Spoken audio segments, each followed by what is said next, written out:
నాన్వేషణ అనే వ్యక్తి ఎవడాడు? మన ఇండియాలో పుట్టి ప్రపంచ యాత్రికుడు అంటున్నాడు. ఎక్కడ పోయినా మన తెలుగు లాంగ్వేజ్ వాడుకొని డబ్బు సంపాదించుకుంటున్నాడు. అరే నాన్వేషణ గుర్తుపెట్టుకో. ఏంటో నువ్వు చూపిస్తుంది జనాలకి? ఏంటో సొరకాయ పెట్టుకొని, ఏంటి గడారు పెట్టుకొని మీ నాయన్ని మేమది పెట్టాలడా? అంటే నీకు సంస్కారం అడ్డం వస్తుందాడా? ఓహో మేమ్మ మీ నాన్న చూపించడం అది ఆ సిచ్యువేషన్లో వేరే పెట్టి అలా జనాలు చెప్పాలి. నువ్వు ఏంటో నాన్వేషణ నువ్వు గొప్ప? ఇది బెట్టింగ్ యాప్ల మీద పోరాడావు, మంచి అభిప్రాయం ఉందని చాలా మందిని మార్చావని నేను నీకు సెల్యూట్ చేశాను ఒకప్పుడు. ఇప్పుడు నువ్వేంట్రా మా హిందూ సమాజం గురించి మాట్లాడుతున్నావు నువ్వు? ఎక్కడెక్కడో తీసుకొచ్చి హిందువులు రేపు చేశారు, హిందువుల అమ్మాయిలు రేపు చేయబడ్డారు అంటున్నావు. ఎక్కడైతే ఉందిరా ఇది? రే నువ్వు ఎక్కడెక్కడ దేశాలు తిరుగుతూ మా హిందూ లాంగ్వేజ్ని వాడుకుంటూ తెలుగులో బతుకుతూ, తెలుగు లాంగ్వేజ్ వాడుకుంటూ బతుకుతూ నువ్వు మనిషివా? కడుపు అన్నం తింటున్నావా, గడ్డి తింటున్నావా నువ్వు? నువ్వు ప్రపంచ యాత్రికుడు ఏంటొచ్చు? ఎన్ని దేశాలు చూపించారు నువ్వు? నీ పైన అవి ఇవి చూపించుకుంటూ బతికే నా కొడుకు నువ్వు. ఈరోజు రా మా ఇండియాకి రా. ఏం తెలంగాణలో లేవా టెంపుల్స్? ఏం శ్రీకృష్ణదేవుడు హంపిలో లేవా? ఎక్కడ లేవురా మా హిందూ దేవస్థానాలు? శ్రీశైలం లేదా, తిరుపతి లేదా? ఏనాడని చెప్పావా ఇండియాలో ఇలాంటి దేవస్థానాలు ఉన్నాయి, మా ఇండియా ఇలాంటి గొప్పది, మా సంస్కృతి చాలా గొప్పది, అమెరికన్స్ కానీ మా ఇండియాలో ఆడవాళ్ళు కట్టినట్లు చీరలు కట్టుకుని తిరుగుతున్నారని ఏనాడని చెప్పావా? నీ బతుకిదేనా? ఎన్ని దేశాలు పోయినా నువ్వు ప్రపంచ యాత్రికుడు వచ్చినదే. నువ్వు తెలుగు వాడుకుని బతుకుతున్నావు. నువ్వు డబ్బు సంపాదించింది మా తెలుగు లాంగ్వేజ్ వల్ల. ఎన్ని దేశాలకు వెళ్తే ఎన్ని లాంగ్వేజ్ మాట్లాడావు నువ్వురా? నువ్వు 10th ఫెయిల్ అయితే నువ్వు ఇంటర్ పాస్ అయితే మాకేం చెప్తున్నావురా? మా తెలుగు లాంగ్వేజ్ వాడుకొని బతుకుతూ ఇప్పుడు సీతమ్మ వారిని, ద్రౌపదిని రేపు చేయబడ్డారు టీషర్ట్లు వేసుకొని అంటున్నావా? కడుపు అన్నం తిన నా కొడుక, గడ్డి తిన నా కొడుక. రే గుర్తుపెట్టుకో, మా హిందూ సమాజం గురించి కానీ, మా ఆడవాళ్ళ గురించి కానీ, మా ఇండియా గురించి కానీ తప్పు మాట్లాడితే నువ్వు ఎక్కడ కనపడితే అక్కడ రా. నీకు దమ్ముంటే ఇండియాకి రా. ఏంటి దేవస్థానం మీద నగ్నంగా ఉన్నవి ఏమి అంటున్నావు? ఎప్పుడుకో ఉన్న పురాతనమైన దేవస్థానాలు రావి. కడుపు నువ్వు అన్నం తింటున్నా, గడ్డి తింటున్నావా? రే నాన్వేషణ గుర్తుపెట్టుకో, నువ్వు ప్రపంచం అంతా యాత్రికుడు ఉండొచ్చు, కానీ నువ్వు వాడుతున్న మా తెలుగు లాంగ్వేజ్ కూడా బతుకుతున్నావు. నీకు భిక్ష పెడుతుంది మా తెలుగు వాళ్ళరా.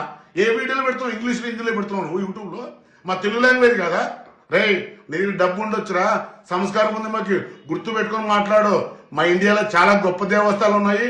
ఎప్పుడెప్పుడో పండితులు ఎంతో మంది ఎన్నో నేర్పించారు మాకి. నువ్వేంట్రా నీ గొప్పతనాలు చెప్పేది? ఫారెన్కి వెళ్ళి నేను తేలు తిన్నా, బళ్ళు తిన్నా, కప్పలు తిన్నా, నీదో బతికేనా? జై శ్రీరామ్. ఇలాంటి వాళ్ళని ఇండియాలోకి వచ్చి తరిమి కొట్టండి. నేను మీ బాలయ్య జిటిఎల్. సో హిందువులందరూ రేపులు చేస్తారంట. ఓకే, అండ్ ఈ రీల్ లో బేర్ విత్ మై లాంగ్వేజ్, ఎందుకంటే ఎవరికి ఏ లాంగ్వేజ్ లో చెప్పాలో ఆ లాంగ్వేజ్ చెప్తేనే అర్థమవుతుంది. అన్వేష్ గాడు గరికపాటి గారిని టార్గెట్ చేసుకుంటూ మళ్ళీ ఏదో అన్ని ఫూలిష్ మాటలు మాట్లాడుతున్నాడు. ఇను నువ్వు ఖాళీ. ఆడపిల్లలదే తప్పండి. ఎందుకంటే 2024లో 30,000 రేపులు అయ్యాయి అఫీషియల్ గా పోలీసు లెక్కల ప్రకారం. అండ్ ఎవరు చేస్తున్నారు? ఈ హిందువులు, ఈ మగజాతి. గరికపాటి నరసింహారావు గారికి మీకు మూడు వస్తుంది, ఎందుకంటే ఉప్పు కారం తింటున్నారు కాబట్టి. 65 సంవత్సరాల్లో శివులే లేచిపోతుంది కాబట్టి రూపాయి బ్లేడ్ పెట్టుకుని కట్ చేసేసుకోండి మిషన్లు. ఇట్లా వల్గర్ లాంగ్వేజ్ యూజ్ చేస్తే రీచ్ వస్తుందని యూజ్ చేస్తాడు. వాళ్ళు ఇప్పుడు వీడు ఏమనుకుంటే గరికపాటి గారిని తిడుతున్నందుకు కాంట్రవర్సీ. నువ్వు తిట్టుకో, మాకు సంబంధం లేదు, వి డోంట్ కేర్. ఓకే, ఒకసారి నువ్వు ఎన్సీఆర్బి డేటా అది చూడు. ఎన్ని రేప్ కేసులు బుక్ అయితే దాంట్లో ఎంత నిజం ఎంత అబద్ధం. గరికపాటి గారు ప్రవచనం చెప్పే టైంలో కొన్ని థింగ్స్ కామెడీగా తీసుకెళ్లాలి, కొన్ని సీరియస్ గా తీసుకెళ్లాలి. కామెడీగా తీసుకెళ్లే టైంలో మాట్లాడిన మాటలు పట్టుకుని ఇంతగానం రియాక్ట్ అవుతున్నాడు. మిమ్మల్నే ఫాలోవర్స్ లాగా పెట్టుకున్నాడు, మిమ్మల్నే అంటున్నాడు రేపులు చేస్తారని. అయినా సరే సిగ్గు లేకుండా మనం ఫాలో చేస్తారు. మీరు ఫస్ట్ అన్సబ్స్క్రైబ్ కొట్టి అన్ఫాలో కొట్టి. నా అన్వేషణ బ్రదర్ ఖండించి పర్లేదు, కానీ బూతులేంటి?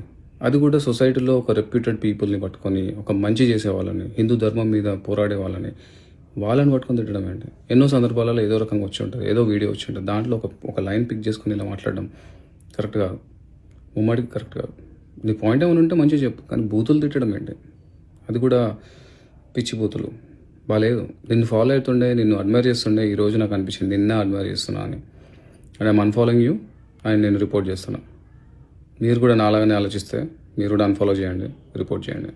మీకు ట్రెండింగ్ మాత్రమే ముఖ్యం, రీసెర్చ్ కాదు, నాలెడ్జ్ కాదు, అవతల వాళ్ళ ఎమోషన్స్ కాదు. ట్రెండింగ్ లో ఉన్న వాళ్ళని బూతులు తిడితే ఫాలోవర్స్ వస్తారనుకుంటావు, ఎంత తిడితే అంత ఫాలోవర్స్ అనుకుంటావు. మర్యాదగా చెప్తున్నా, గరికపాటి నరసింహారావు గారికి, సీతమ్మ తల్లికి, ద్రౌపది దేవికి స్త్రీలను అవమానించినందుకు బహిరంగ క్షమాపణ చెప్పు. లేకపోతే గుర్తుపెట్టుకో, అన్వేష్ గుర్తుపెట్టుకో, నీ పతనం మొదలవుతాది. నీ పతనం మొదలైతాదని ఈ వైద్యుల మారుతి కాదు, సగటు సామాన్యుడు చెప్పే రోజు వస్తాది. ఆ పొద్దు అట్లా మాట్లాడినానే ఈ రోజు ఈ గతి వచ్చింది అని పొర్లుకుంటూ ఏడ్చే రోజు వస్తాది, గుర్తుపెట్టుకో. మిత్రులారా, ఇలాంటి టాక్ టాక్సిక్ పీపుల్ ని మనం ఎంకరేజ్ చేయాల్సిన అవసరం లేదు. ముఖ్యంగా తెలుగు వాళ్ళంటే బూతులు మాట్లాడితేనే ఫాలోవర్స్ వస్తారు అన్న ఎగ్జాంపుల్ ని బ్రేక్ చేద్దాం. ఇలాంటి వాళ్ళు సమాజానికే కాదు దేశానికే ప్రమాదం. మిత్రులారా, నా ఈ మాటలతో మీరు ఏమాత్రం అంగీకరించిన స్టోరీస్ పెట్టి ట్యాగ్ చేయండి, రీపోస్ట్ చేయండి, షేర్ చేయండి. తెలుగు వాళ్ళ ఆదరణ చూశాడు, ఇప్పుడు తెలుగు వాళ్ళ వ్యతిరేకత చూస్తాడు. చూపిద్దాం ఒక సైన్యం